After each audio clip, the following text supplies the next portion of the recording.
Howdy folks, Frankie Day here. Okay guys, it's Wednesday. It's video time. This is video number 2 for my Cold War group build, featuring my REVELL 1/72 scale C54-D SKYMASTER. Okay guys, it's taken out from video 1. I commenced all the paint work and detailing work done on this aircraft right here. And about ready to button up the fuselage. Before I do so, that's the purpose for this video, so I can show you how much work I've done in the interior before I button it up. Now, the only thing bad about it, folks, is all this beautiful detail is going to be covered up. You have to see nothing of it. And being the modeler of this build here, and like the rest of you great fellows out there, the builds you've done, you know what's in there. That's the main thing, you know, but it's a shame a lot of it can't be seen. And the only way you can be able to see it pretty good is get that real close with some kind of a magnification lens or something and peek through the clear transparency. You might be able to see a little bit, but not much, but it's there. So the purpose of this video is to show the interior detail before I button up the fuselage. This is going to be a pretty well weathered C54, carrying lots of coal and a lot of victuals for the German folks out there that suffered real bad during the Second World War, when Hitler committed suicide or whatever he done. He left Germany in shambles. Had no military leadership, no government, no nothing. That's why it was taken over 4 sectors until he maintained government. And much food was needed. It was a very good, humane act, I believe. It was needed, and they appreciated it very much what we've done. We were once foes, now we're their friends. Okay, guys, we're going to swing around and take a look at how much I've done on this thing, and I'll discuss a little bit how it was done.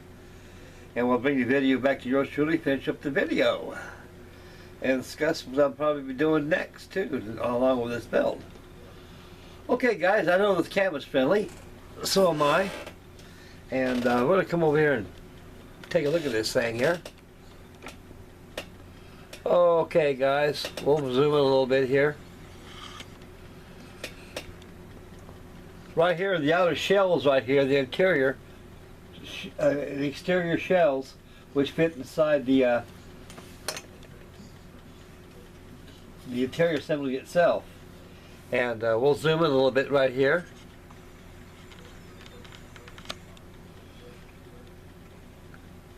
Using various washes. I've got the cockpit compartment all complete and all finished. You can see pretty much the radio operator and also the navigator, the flight engineer, and back over here in this red area right here is just the cargo netting here, which is used for the personnel to sit on. And I gave it different washes of reds and oranges, and adds a little bit of black. And we'll turn around a little bit to see a little bit more of the aft section of this thing, if it'll may.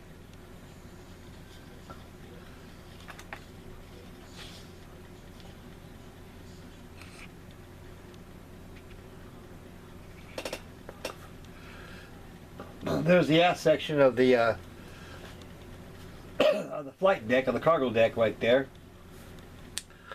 And you can see all the cargo netting, how it's done on here, where the personnel sat on. During the Berlin airlift, I don't believe those benches weren't in there. I think they were removed so they could be able to hold more coal, some more provisions and supplies. But some had them a lot, though. I guess they left them in there for a purpose. I don't know. But to make a long story short, some were removed on the C-54s. Right here, folks, you can see the bunks where they sleep at. And like I say, it's such a pity, fellas, you know, all the detail won't be seen. And you can see the cockpit detail a little bit. We'll zoom in a little more. And like I say, a lot of it will not be seen, fellas. And it's probably quite well. I use the kit's decal right there. The instrument panel piece itself has very little bit of recessed areas there that show you where the dials are at, where you can paint them by yourselves. But I went ahead and used the decal. Before I did that, I went ahead and painted the dash panel zinc chromate, then applied the decal next. Okay, we'll zoom out a little bit, folks,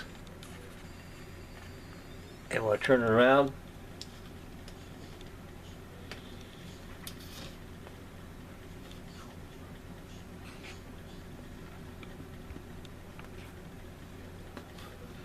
I got seat belts on the pilot seat right there. I made those out of real small strips of cardstock, and I painted the buckles silver down there to represent the buckles. The anti-glare patrol panel that fits on top of the air was painted with dry brush with a combination of silver and black mixed together.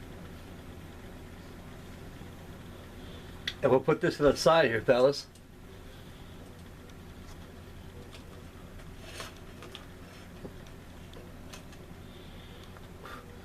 These are the inside of the shells, the interior part of itself, folks. And airbrushed zinc chromate grain. Added different washes of dark black. When it dried, we had to get another good wash of chromate green. When it dried, I highlighted the all red area with aluminum to show wear and tear. Here's the other side here where the cargo door goes on. It goes on the port side of the fuselage. It'll be like this when you look at it truly. But the inside of it looks pretty much like this, as you can see, folks. Looks pretty worn. You don't get any worn than that. Here's the aft section to the toilet area. This is all fits that back over here. Hasn't been installed yet. That's lastly installed. And okay, we'll bring the fuselage over here.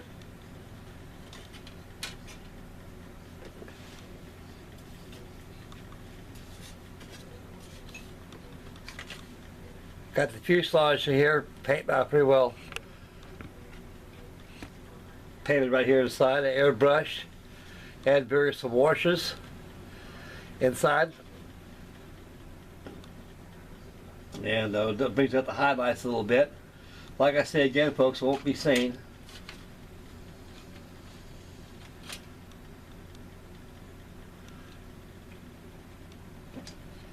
And once all this goes inside here, with the exterior details,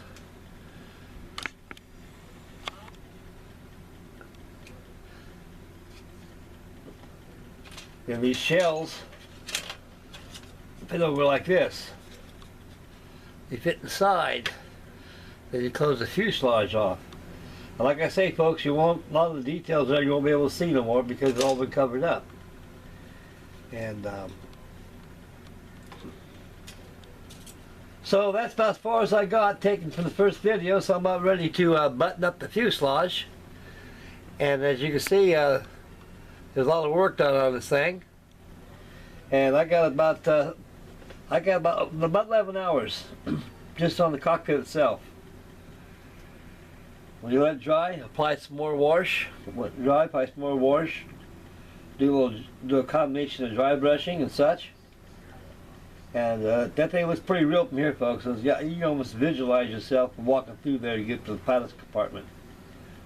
And it's even got the buggy seat right there too, which the flight engineer can operate the blowers and also the landing gear, trim tabs, and everything else. And so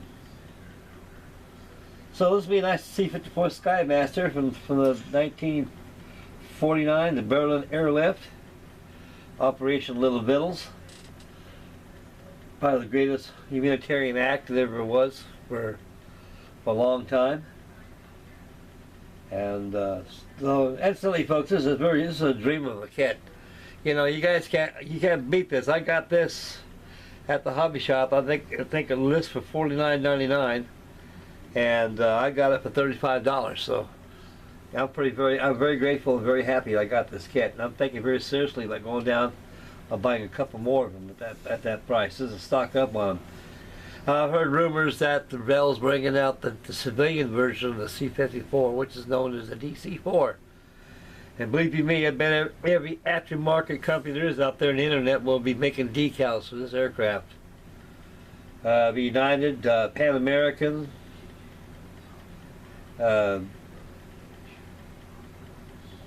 various, it just be various aircraft companies that the civilian offerings that has been done. And so there's a lot to do on this kit here, folks. So right now I'm going to go ahead and button up this here fuselage. Probably about 2 hours to do that. I'm going to set and dry and go ahead and do some tree sanding a little bit, check here and there, and get the nose wheel all done. Follow the sequence of the instructions, and that'll be that. So anyway, folks, this thing has been airbrushed with chromate green. After the chromate green is done, just give it a wash and darken it up a little bit. We give it the bronze green color they call for, and use a lot of brushes and a lot of washes and dry brush technique, and it comes out like magic. And so magic this thing really is. And I'm really enjoying this thing. It goes together quite well. It's very highly detailed, fellas. I'm pretty happy with it. Even got the wheel well all washed out in there and everything. Okay, boys, we'll take this camera out and swing it to yours truly over here and finish up the video. Yep, here I am, guys. Here I am. So anyway, that completes video number 2 for my Cold War group build. And after I get the fuselage all buttoned up, I'm going to start working on Jake Cutler's, Steve's Dakota group build he's got going on. So I'll be working on my new Airfix new tooled Dakota, instead of doing the World War II version with the OD and neutral gray and beige stripes, and with the with the English markings on it. So I'm just going to go ahead and make this thing the civilian version Dakota, as illustrated on the box. Such a pretty airplane it is. And I got an Airfix one around the house somewhere in here. It's a 1962-63 vintage, and that's not a bad kit. That's not a bad kit at all. I was looking at it about last month, and I'm taking a look at it. And said, man, when are you going to build this thing? And so it's been in my stash for a long time. And for the day, that was a very decent model. And so anyway, Steve's going to have a blast with his C-47. He's going to make it the civilian version at 1/48 scale, so that's a jumbo of a kit. You'll have fun building that one, though. I hope he has enough room to store it. With a wingspan of about 25 inches, it takes up a lot of room. Okay, gentlemen. Well, the next video, I'll probably have it posted by Friday. The fuselage will be all buttoned up. Tail feathers will be added. And I'm going to start working on the wings. So the next video is going to be the conclusion of the fuselage assembly. Then the rest of it will follow. I'll make videos of that till finished. And so I'm probably going to have to get this fuselage all buttoned up this evening. I'm going to go ahead and do a little work on Steve's group build on the C-47 Dakota. So be sure, you know, to join his group build too, fellas. You know, we all like to support each other here, which is the right thing to do. And so Lord knows we got a lot of work for the remainder of this year. So my group build, I'll take it all the way up to the 1st of January of 2016. So I'll give you guys more than enough time. You know, you'll finish up what's on the plate, or what's done, you can jump on somebody else's group build, you can jump on mine. So I'll give you plenty of time. And so a good build is good for anywhere from 2 to 3 weeks. Depends on the complexity of the model. Okay, guys, it's time for you to sign off right now. Enough rambling. So this, like I say, this concludes video number 2 of my Cold War group build. I'd like to thank everybody for tuning in and checking in and everything. May God bless, make Mama happy. Please subscribe, and we'll catch you guys next video. So next video will be this Friday, so stay tuned for that, fellas. Okay, boys, this is Frankie D signing off. See you guys.